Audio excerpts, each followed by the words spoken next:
Hello everyone, कैसे हैं आप सब। एक बार फिर से आपका स्वागत करती हूँ आपके अपने यूट्यूब चैनल पर। आशा करती हूँ आप सब अपने घर में बिल्कुल ठीक ठाक होंगे, स्वस्थ होंगे और एग्जाम की तैयारी कर रहे होंगे। अब बच्चे, क्योंकि दिन हमारे पास कम है तो हमें क्या करना है, हमें कंसेप्ट के साथ साथ हमारे पास बहुत सारे काम है। हमें कंसेप्ट भी क्लियर करने हैं, ठीक है, हमें प्रीवियस ईयर के क्वेश्चंस भी करने हैं और हमें मैक्सिमम नंबर ऑफ क्वेश्चंस भी प्रैक्टिस करने हैं। तो ये सब हो जाएगा, आप टेंशन ना लें। और बात रही कंसेप्ट क्लियर करने की, तो आपका कंसेप्ट क्लियर करने के लिए ही मैं नया टॉपिक लेकर के आई हूँ, जिसमें है विभिन्न अवस्थाओं की मुख्य विशेषताएं। यहाँ से क्वेश्चन आ जाता है जनरली, किस तरीके से आएगा। मान लीजिए कोई भी एक विशेषता वो उठा लेगा, जैसे उसने ये उठा ली प्रतिस्पर्धा की भावना की प्रबलता। वो आपसे पूछ लेगा कि प्रतिस्पर्धा की भावना की प्रबलता कौन सी अवस्था में सबसे ज्यादा होती है, ठीक है, और आपको 4 ऑप्शन दे देगा।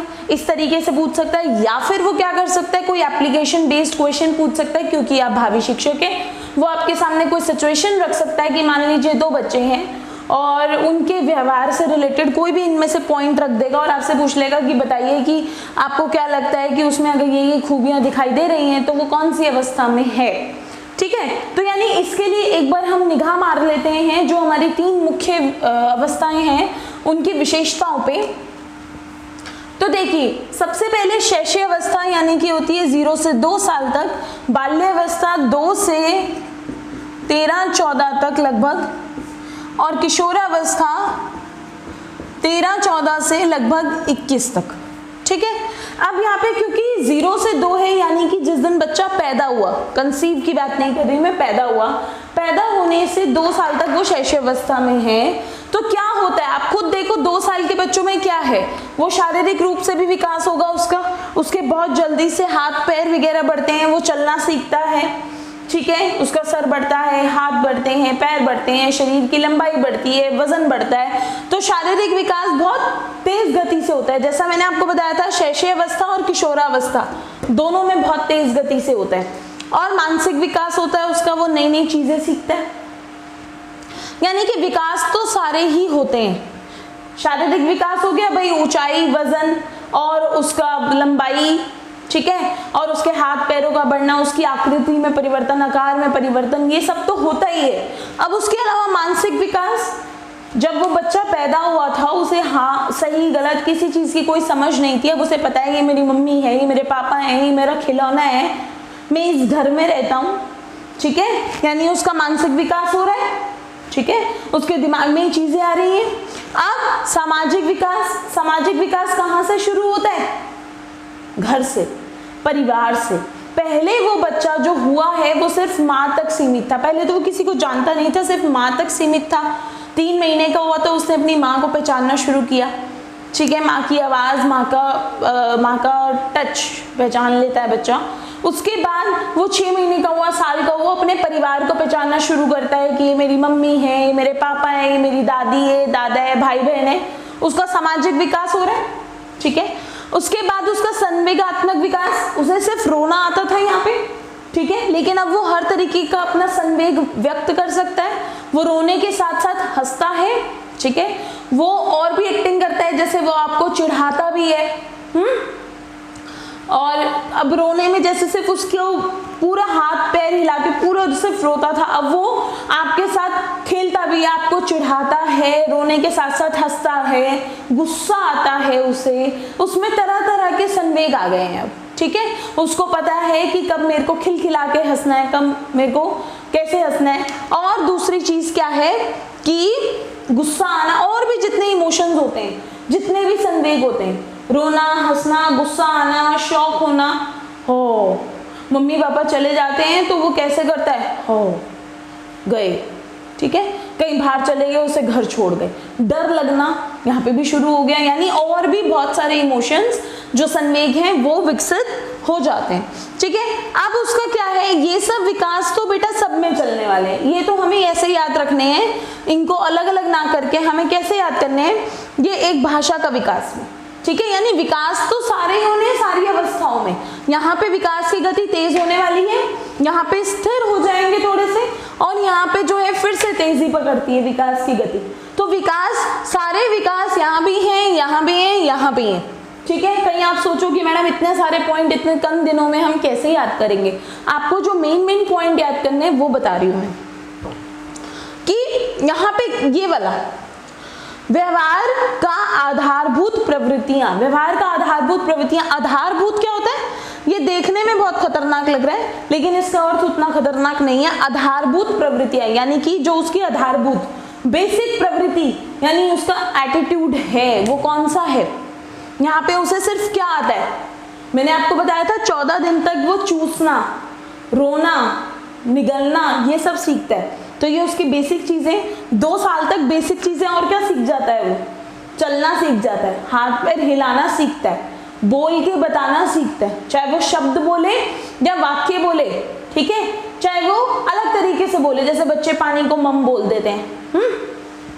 वो आपको अपनी बात बता सकता है कि मेरे को ये चीज चाहिए, ठीक है। यानी कि आधारभूत प्रवृत्तियां जो उसकी है, वो खाने के टाइम उसको समझ आता है कि अब मेरे को भूख लगी है, पानी चाहिए तो वो आपसे मांगेगा मुझे मम चाहिए, ठीक है, उसको ठंड लग रही है तो वो कांपेगा, उसको अपनी बेसिक नीड्स, अपनी आधारभूत प्रवृत्तियां समझ में आ रही हैं, वो उसके व्यवहार में आ रही हैं। उसे डर लग रहा है तो आपको बता सकता है वो, ठीक है, और उसको जो खाना है और वॉशरूम जाना है, ठीक है, शुशु पॉटी वो बता देता है, वो उसको ये सब आ जाता है, बता देगा और आपको समझा देगा, तो व्यवहार में ये आधारभूत प्रवृत्तियां आ जाती हैं। अब उसकी लेकिन प्रवृत्ति कैसी है, खेल प्रवृत्ति, सारी चीजें वो खेलना चाहता है, वो बस खेलना खेलना खेलना, ठीक है।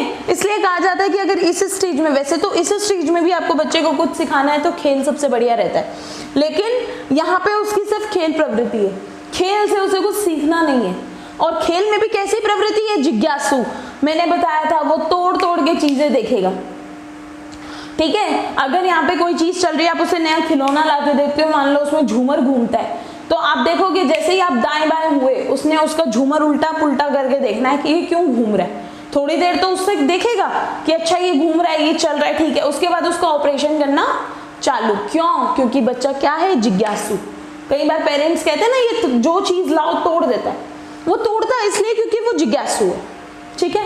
और वो क्या चाहता है, उसमें क्या है सबसे बड़ी बात, दोहराने की प्रवृत्ति, वो आपका अनुकरण करता है, वो आपकी नकल करता है, क्योंकि आपको सीधी सी बात पता है, भाषा तो अनुकरण पे ही सीखी जाती है, पहली भाषा मातृभाषा, ठीक है, वो भाषा तक आपका अनुकरण, आपकी चीटिंग कर करके, आपकी नकल कर करके सीखता है कि अच्छा अगर इन्होंने पानी मांगा तो ये चीज मिलेगी, इन्होंने दूध मांगा तो ये मिलेगा, वो उससे सीखता है, ठीक है। और हर चीज में आप देखो, पापा तैयार हो रहे हैं, ऑफिस जा रहे हैं, कंघी कर रहे हैं, पापा चले गए, उसके बाद वो एक्टिंग करके देखेगा कि अच्छा इससे कंघी होती है, यानी वो दोहरा के नई नई चीजें सीखता है, ठीक है।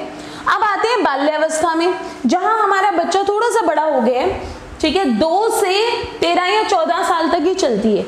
अब यहाँ पे क्या है, यहाँ पे शारीरिक स्थिरता आ गई, भाई सीधी सी बात है, यहाँ इतनी तेजी से विकास होता है कि आप सोचो छोटा सा बच्चा, ठीक है, कब 9-10 महीने में 1 साल में चलने लग जाता है, उसके बाद 13-14 साल में और हाइट खींचता है, मतलब आपको उसमें बहुत जल्दी जल्दी परिवर्तन दिखेंगे, चेंजेस दिखेंगे। लेकिन यहाँ क्या इतने जल्दी चेंजेस दिखते हैं क्या, पता लगता है कि 2 से 3 साल तक होने में, अगले बर्थडे तक बच्चे ने कुछ नया सीखा, ठीक है, हल्की फुल्की हाइट बढ़ेगी। स्थिरता का मतलब ये नहीं है कि वो रुक गई, स्थिर मतलब उतनी फास्ट नहीं है, उतनी तेज नहीं है, वो एक स्थिर गति से, नॉर्मल गति से हो रही है, ठीक है। अब वो उसकी हाइट बढ़ रही है, वजन बढ़ रहा है एक नॉर्मल तरीके से, यहाँ कितना सडन उसने पकड़ा ये सब, कितनी जल्दी उसने पकड़ा ये सब, ठीक है। कहाँ वो हुआ था 4 किलो का, कहाँ 2 साल तक वो पहुंच गया 10-12 किलो पे पहुंच गया। यहाँ क्या है, यहाँ पे क्या है, बाल्यावस्था में यहाँ पे 2 और 3 में कितना फर्क आ जाएगा, 2 और 3 में कितना फर्क आ जाएगा, 1-2 किलो बढ़ जाएगा उसका, और क्या हाइट 1-आधी इंच बढ़ जाएगी, या हो सकता है व्यक्तिगत भिन्नताएं होती है, किसी की ना भी बढ़े, ठीक है। तो यानी कि स्थिरता एक नॉर्मल पैटर्न से, एक नॉर्मल गति से बढ़ रहा है, ठीक है। अब मानसिक स्थिरता का मतलब ये नहीं है कि मेंटली बच्चा रुक गया, वो कोई नई चीज नहीं सीख रहा, क्यों नहीं सीख रहा जी, यहाँ पे जब हम इसको 2 भागों में बांटेंगे, 2 से 6 तक एक होती है पूर्व बाल्यावस्था और उत्तर बाल्यावस्था 6 से 13 या 14 साल तक होती है। तो मुझे एक बात बताओ, क्या यहाँ पे बच्चा स्कूल नहीं जाएगा, स्कूल जाता है ना, तो स्कूल जाएगा तो नई नई चीजें सीखेगा। तो मैडम आप क्यों कह रहे हो मानसिक स्थिरता? मैंने बोला कि स्थिरता का मतलब रुकना नहीं है, स्थिरता का मतलब रुकावट नहीं है, मतलब वो एक स्थिर गति से बढ़ रहा है, उतनी तेज नहीं है जितनी तेज वो यहाँ है। ठीक है, अब मानसिक स्थिरता आ गई, लेकिन तभी मैंने आपके लिए एक और पॉइंट लिखा अगला कि मानसिक योग्यताओं में वृद्धि। स्थिरता तो है मानसिक विकास में, उसकी चीजें वो समझ रहा है, यहाँ बड़ी जल्दी से समझता है वो, अभी वो हुआ है, वो जिज्ञासु है, बड़ी जल्दी चीजें समझता है। अच्छा ये कंघी है, ये दूध है, ये पानी, क्योंकि उसका दायरा लिमिटेड है, सिर्फ वो घर में है, वो उतनी चीजें समझ रहा है। अब वो जब यहाँ पे स्कूल में गया तो नई नई योग्यताएं तो सीख रहा है, ये गिनती है, जमा घटा करते हैं, ठीक है, गुणा भाग करते हैं, सीख रहा है, और वो चीजें उसके मानसिक विकास में भी आ रही हैं। ठीक है, एक नई भाषा भी सीख रहा है, हिंदी तो उसकी मातृभाषा है, इंग्लिश भी सीख रहा है, लेकिन सब कुछ कैसे हो रहा है? एक स्थिर गति से, नॉर्मल। ठीक है, बहुत ज्यादा आप उसके व्यवहार से बता नहीं सकते कि वो नई नई चीजें सीख रहा है। यहाँ आप बहुत जल्दी पकड़ लेते हो, अच्छा पिछले महीने तक तो इसे रड़ना भी नहीं आता था, अब देखो ये ऐसे रड़ रहा है घुटनों के बल। पिछले महीने तक ये खड़ा नहीं हो पाता था चीजें पकड़ के, अब देखो खड़े होके चल के दिखा रहा है, पकड़ के चलने की कोशिश कर रहा है। बहुत जल्दी आप पकड़ लेते हो। यहाँ पकड़ लोगे कि बच्चा स्कूल से आया, देखा आज इसकी शक्ल बता रही है, इसने जमा का सवाल सीखा, नहीं पकड़ सकते ना, स्थिर गति। यहाँ क्या होता है? रुचि में परिवर्तन, बच्चे के शौक बदल जाते हैं, खिलौने बदल जाते हैं, जो चीजें यहाँ पसंद होंगी डेफिनेटली यहाँ वो एक छोटा सा बच्चा है, ठीक है, यहाँ उसे कोई चीज पसंद होगी, यहाँ चीज नहीं पसंद। ये एक नॉर्मल सी बात है, जो एक नॉर्मल से केस में कि उसका खेल कूद भी बदल जाएगा, क्योंकि जब उसने स्कूल में प्रवेश किया तो उसके दोस्त बदल गए। ठीक है, यहाँ वो मोहल्ले पड़ोस में प्रवेश करता है, यहाँ तक वो घर में है। अब घर में है तो किन चीजों से खेलेगा? मम्मी की लिपस्टिक से खेलेगा, पापा की कंघी से खेलेगा, घर में जो चीजें दिख रही है उन्हें तोड़ा फाड़ी करेगा। जब वो मोहल्ले में पहुंच गया, मोहल्ले में आंटी के घर गया तो उसने नई चीज देखी, वहां खेलेगा, उसका इंटरेस्ट बदल गया, उसकी रुचि बदल गई। और इस स्टेज में जब उसने अपने स्कूल में प्रवेश किया, उसने नई गेम सीखी कोई अपने दोस्तों के साथ भागने दौड़ने वाली, उसकी रुचि बदल गई, अब उसे एक जगह बैठ के खेलना नहीं पसंद।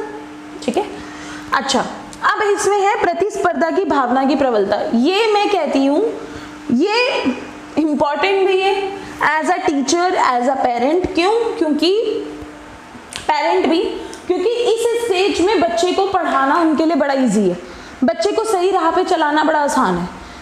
ठीक है, सही राह पे आप किसी भी तरीके सही बनाना, अच्छा इंसान बनाना, या फिर उसे अच्छी पढ़ाई में अच्छा रहे, इसलिए क्योंकि उसमें क्या है? प्रतिस्पर्धा, कंपटीशन। वो अपने दोस्त से आगे निकलना चाहता है। आप उसे बड़ी आसानी से कह सकते हो, बेटा देखा मनन के नंबर 2 नंबर आगे आए थे आपसे, आप इस बार ऐसा करो कि आपको अच्छे मिले। मैडम उसको ज्यादा प्यार करती है, अब आपको करेगी। क्यों? उसमें क्या है? प्रतिस्पर्धा। वो उसका दोस्त तो है, लेकिन इतनी पक्की दोस्ती नहीं है कि वो उससे कंपटीशन नहीं करेगा, वो उससे प्रतिस्पर्धा रखता है। ठीक है, भ्रमण प्रवृत्ति, घूमना चाहता है। मम्मी पापा कहीं जाते हैं, यहाँ के बच्चा रोना लग जाता है इस स्टेज में, मम्मी चली गई, पापा चले गए, मेरे को अकेला छोड़ गए। तो यूजुअली पेरेंट्स क्या करते हैं? छुप के जाते हैं बच्चे से। यहाँ वो रोने लग जाता है, उसको क्या है? घूमने की प्रवृत्ति, मैं बाहर घूमूं, उसको बाहर की दुनिया देखनी है। रचनात्मक शक्ति का विकास, यहाँ क्या होता है? बच्चे में रचनात्मक शक्ति है, वो चीज़ों को लेकर के बहुत रचनात्मक है, वो चीज़ें क्रिएट करना, बनाना जानता है। वो क्या करता है? फेविकॉल का यूज करके, जैसे जैसे आप करोगे, जैसे स्कूल में इस समय पे एक्टिविटी कराई भी जाती है 2 से 6 में, अगर आप बच्चे को प्ले वे में डाल रहे हो, वैसे साइकोलॉजी कहती है यहाँ जाता है बच्चा स्कूल। लेकिन मैं आजकल के मैटर में बात कर रही हूँ, जब आपने बच्चे को इस एज में स्कूल भेज दिया तो क्या होता है? बच्चे को अच्छी अच्छी चीजें बताई जाती हैं। कैसे? हमें पता है वो क्रिएटिव है, वो रचनात्मक है, तो बच्चे को कहा जाता है ये एप्पल है, इसको बिंदी से सजाना है। ये एप्पल है, इसमें ये बना करके सांता क्लॉज की दाढ़ी में कॉटन लगानी है, रुई लगानी है। क्यों? बच्चा क्रिएटिव है, ताकि उसको आसपास की चीजों से अवगत कराएं, उसको क्रिएटिव तरीके से, उसको ये पता है कि मैंने चीजें कैसे यूज करनी है, इसको यहाँ लगाना है, उसको वहां लगाना है। बहुत सारे बच्चे मैंने इस एज में हाथ में फेविकॉल लगाते हुए देखे हैं, हाथ में फेविकॉल लगा लेंगे फिर उतारेंगे उसको। ठीक है, हमने भी खूब किया है। तो यहाँ पे क्या है? बच्चा क्रिएटिव, उसको चीजें करके देखनी है और उसी माध्यम से उसे पढ़ाया जाता है। वही माध्यम हम पढ़ाई में यूज करते हैं कि उसको जो चीज से खेलने में मजा आ रहा है उसी से पढ़ा दो, उसको जो कंसेप्ट सिखाना है वो माइंड में बिठा दो। ठीक है, इसलिए आपके लिए स्टेजेस जानना जरूरी है कि आप जब इस एज ग्रुप को, आप यूजुअली प्राइमरी में इस एज ग्रुप को डील करोगे, ठीक है, 8 तक भी इसमें डील करोगे। तो इसका मतलब ये नहीं कि आपके पास फर्स्ट में बच्चा यहाँ आया 6 में, या आपने में से कोई नर्सरी का भी पढ़ रहा होगा तो उसके पास तो यहाँ के बच्चे आएंगे। तो ये नहीं कि वो जाते ही बच्चों को लेक्चर मेथड से पढ़ाएगा, उसको ये समझना होगा कि बच्चा यहाँ पे रचनात्मक है, तो उसको नए नए क्रिएटिव वेज लेने पड़ेंगे जिससे वो बच्चे के दिमाग में चीजें डाल सके। ठीक है, नैतिक विकास हो ही जाता है। कैसे होता है? जब वो अपने यहाँ पे स्कूल जाएगा, नए नए दोस्त बनाएगा, वो सीखेगा कि मुझे घर पे पेरेंट्स सिखाते हैं आपका बर्थडे है ना बेटा, आपने सबको टॉफी देनी है, मम्मा वो मेरा लंच खा गया, कोई बात नहीं, शेयरिंग इज केयरिंग, शेयर करो। तो बच्चे को ये नैतिक विकास, नैतिक चीजें सिखाई जाती हैं। कई बार इसके लिए सहारा प्रतिस्पर्धा का भी लिया जाता है। देखा वो इतना अच्छा है ना, वो सबके साथ ऐसे करता है, इसलिए सब उसे पसंद करते हैं, आपको भी अच्छा करना है। ठीक है, भाषात्मक विकास मैंने बताया, यहाँ पे दूसरी भाषा सिखाई जाती है। प्रथम भाषा तो उसने वहीं सीख ली, मातृभाषा, दूसरी भाषा सिखाई जाती है, तो डेफिनेटली भाषात्मक विकास होने वाला है उसका। और यानी कि हम ये कह सकते हैं व्यक्तित्व का व्यापक विकास, व्यक्तित्व का व्यापक विकास। यहाँ पे भी व्यक्तित्व का विकास हो रहा है, लेकिन यहाँ कैसे हो रहा है? व्यापक रूप में। ये चीजें और आ गई उसमें, क्योंकि वो घर से पहली बार बाहर निकला। एक चीज बता दूं, एक कारक है जो इन तीनों अवस्थाओं में काम करेगा, व्यक्तिगत विभिन्नताओं का कारक। ठीक है, हो सकता है कोई बच्चा 2 साल में उतना अच्छा ना बोलता हो, लेकिन इस स्टेज में आके बोल ले। ठीक है, हो सकता है कोई बच्चा 1 साल में 1 साल से पहले 9 महीने में ही चलना सीख गया। ठीक है, यानी कि यहाँ पे व्यक्तिगत विभिन्नताओं वाला कारक तीनों में ही काम करता है। ठीक है, आप टीचर हो, आपके लिए ये समझना बहुत जरूरी है। हो सकता है किसी बच्चे में भ्रमण प्रवृत्ति यहाँ ना हो लेकिन यहाँ आ जाए, या यहाँ हो लेकिन यहाँ खत्म हो जाए। ठीक है, आपको, या फिर उसका लेवल कम हो जाए, ये आपको देखना पड़ेगा। ठीक है, इसलिए आपको सिखाया जाता है ताकि आपके पास बहुत सारे बच्चे आने वाले हैं और आप उनको अलग अलग अध्ययन करके, विभिन्नताओं के आधार पर अध्ययन करके आप अपने अधिगम का, उनके अधिगम का बेस्ट निकाल सको, बेस्ट लर्निंग करा सको। ठीक है, और उनके विकास में पूरा सहयोग दे सको। ठीक है, और सर्वांगीण विकास अच्छा हो, यही एक मोटिव है, गोल है आपको बाल विकास सिखाने का। ठीक है, अब आते हैं तूफानों की अवस्था, किशोरावस्था, जिसको स्वर्ण युग भी कह देते हैं। स्वर्ण युग और तूफानों की अवस्था दोनों हैं, क्योंकि एक बहुत ही परिवर्तन वाली अवस्था हो जाती है। यहाँ पे एक शारीरिक विकास तो हो ही रहा है, शारीरिक परिवर्तन भी आ रहे हैं। इससे पहले जो व्यय संधि काल होते हैं वहाँ कितने शारीरिक परिवर्तन आते हैं, यहाँ शारीरिक परिवर्तन तो आ ही रहे हैं बच्चे में। ठीक है, शारीरिक विकास उसके अंगों का बहुत तेजी से हो रहा है, मानसिक विकास भी हो रहा है, नई नई चीजें सीख रहा है, क्लास में आ गया वो। यहाँ पे देख लो, आपके पास यूजुअली आपके पास 9वीं 10वीं 11वीं के जो बच्चे होते हैं, ठीक है, तो मानसिक विकास भी हो रहा है। लेकिन यहाँ पे जो प्रतिस्पर्धा वाला था खत्म हो गया। अब यहाँ पे वो क्या बन गया? उसका घनिष्ठ मित्र। अब आप 11वीं के बच्चे को ये नहीं कह सकते या 9वीं 10वीं के कि बेटा तेरे दोस्त के अच्छे आए थे, अब तेरे को लाना है। फिर कह रही हूँ व्यक्तिगत भिन्नताएं हैं यहाँ पे, लेकिन ओवरऑल क्या है आप उसे नहीं कह सकते। क्यों? क्योंकि अब वो उसका दोस्त बन चुका है। अगर इसके 80% नंबर आए हैं और दोस्त के 90 आए हैं तो भी वो इंजॉय करने जाएगा उसके साथ कि हम दोनों पास हो गए। अब वो उसका पक्का दोस्त बन गया। ठीक है, प्रतिस्पर्धा नहीं रही। अब समायोजन का अभाव, बच्चे को यहाँ पे एक स्वतंत्रता चाहिए होती है, उसको एक अपना अलग स्पेस, अलग जगह भी चाहिए उसको आपसे। वो आप पेरेंट्स के साथ भी थोड़ा सा अपनी प्राइवेसी रखेगा, टीचर्स के साथ भी रखेगा। तो यहाँ क्या होता है, उसको समायोजन का अभाव हो जाता है, वो वहाँ पे एडजस्ट नहीं कर पाता जगहों पर। और प्लस उसे क्या चाहिए? उसको चाहिए सेल्फ रिस्पेक्ट, कि उसकी सब इज्जत करें, उसको सब सम्मान करें। अगर टीचर ने 11वीं के बच्चे को सामने डांट दिया तो वहाँ बच्चा उसकी क्लास से दूर भागेगा, या फिर टीचर के प्रति विरोध की भावना जागृत हो जाएगी उसके मन में। क्यों? वो वहाँ पे समायोजन नहीं कर पाया। टीचर ने ये वाला इग्नोर कर दिया फैक्टर, ये वाला कारक इग्नोर कर दिया कि यहाँ पे बच्चे को आत्मसम्मान बहुत प्रिय है। वो सिर्फ क्या चाहता है कि आप उसे भी रिस्पेक्ट दो। वो एक इंडिविजुअल, एक व्यक्ति है, उसको रिस्पेक्ट मिले, उसको आदर मिले। ठीक है, समूह को महत्व मैंने बता दिया, फ्रेंड सर्कल को महत्व देता है, जिसकी वजह से बच्चे को वित्तीय संकट भी आता है। वित्तीय संकट, कई बार वो कहेगा भाई पार्टी, तो आज तेरा दोस्त कहेगा वित्तीय संकट आ जाएगा उसको पैसे के, नहीं उसको यहाँ पे क्या चाहिए, पैसे, यहां उसे चाहिए पैसे, उसको आ गया वित्तीय संकट, ठीक है। और वो क्या करता है, उसको स्वतंत्रता चाहिए, अपनी प्राइवेसी चाहिए, अपना अलग समय चाहिए, और अगर उसे नहीं मिलता तो विद्रोह करता है, ठीक है। और यदि आप उसे पैसों की कमी रखते हैं, वित्तीय संकट रखते हैं उसके साथ, आप उसे पैसे नहीं देते क्योंकि उसको समूह को महत्व देना है, अपने फ्रेंड सर्कल को महत्व देना है, उनमें अलग दिखना है, अलग दिखना चाहता है वो, उसका भी सम्मान हो, वो चाहता है कि वो समूह में अलग दिखे, और आपने ये अभाव कर दिया तो वो अपराध प्रवृत्ति का विकास कर लेता है, वो गलत राह पे चल पड़ेगा, नशे करेगा, गलत तरीके से पैसे इकट्ठे करेगा, ठीक है, और आपको पता भी नहीं चलेगा। रुचियों में परिवर्तन होना बिल्कुल लाजमी है, क्योंकि देखो इतने सारे परिवर्तन आ रहे हैं। अब वो छोटा बच्चा तो रहा नहीं कि जिस तरीके से यहाँ दोस्तों के साथ पकड़म पकड़ाई छुपन छुपाई खेलता था वो खेलेगा, ठीक है, उसका इंटरेस्ट, उसकी रुचि बदलने वाली है। और यहाँ पे क्या करता है वो कि ये सब हो जाएगा अगर आपने इन सब से डील कर लिया, उसको सही राह पे रख लिया, क्योंकि ये बड़ा इंपॉर्टेंट है। अगर आप उसको एडजस्ट करना नहीं सिखा पाए, समायोजन नहीं सिखा पाए, वो फौरन गलत राह पे चल देगा, ठीक है। और दूसरी चीज, जब वो हो जाता है 19-20 के आसपास का, तो वो अपना व्यवसाय भी चुन लेता है, सक्रिय हो जाता है कि मुझे क्या करना है, मुझे आगे जिंदगी में क्या बनना, ठीक है। आशा करती हूँ आपको ये स्टेजेस, ये अवस्थाएं समझ में आई होंगी। लाइक और कमेंट करके जरूर बताना आपको आज की वीडियो कैसी लगी। Okay, thank you.